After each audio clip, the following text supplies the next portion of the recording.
ಆಗಿರುತ್ತೇನೋ ವಿಶ್ವ. ನಾನು ಹೇಳಿದ್ನಲ್ಲ ನನ್ನ ಹತ್ರ ಸೊಲ್ಯೂಷನ್ ಇದೆ ಅಂತ. ಸೊಲ್ಯೂಷನ್ ಜಿಲೇಬಿನಾ? ಎಸ್, ಹಾ, it's my favourite stuff with beer. ಗೊತ್ತಾ? ಹಾಗೆ ತಣ್ಣಗ್ ಬಿಯರ್ ಕುಡ್ದು ಒಂದ್ ಜಿಲೇಬಿ ನಂಚ್ಕೊಂಡ್ರೆ ಅಬ್ಬಬ್ಬಬ್ಬಬ್ಬಾ ಸ್ವರ್ಗನೇ. ಟ್ರೈ ಮಾಡು. ಓಕೆ. ಒಂದ್ ನಿಮಿಷ. ಹಾ, ಚಿಯರ್ಸ್ ಹೊಡಿ. ಚಿಯರ್ಸ್. ಚಿಯರ್ಸ್.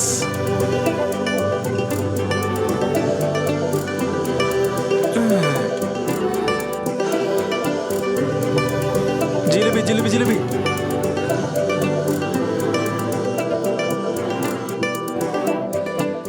ಹೇಗಿದೆ?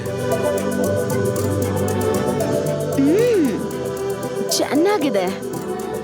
ಆಕ್ಚುಲಿ ತುಂಬಾ ಚೆನ್ನಾಗಿದೆ. ಹಂಗೆ ಸ್ವಲ್ಪ ಚಿಕನ್ ತಿಂದೆ ಅನ್ಕೋ, ಇನ್ನೂ ಚೆನ್ನಾಗಿರುತ್ತೆ.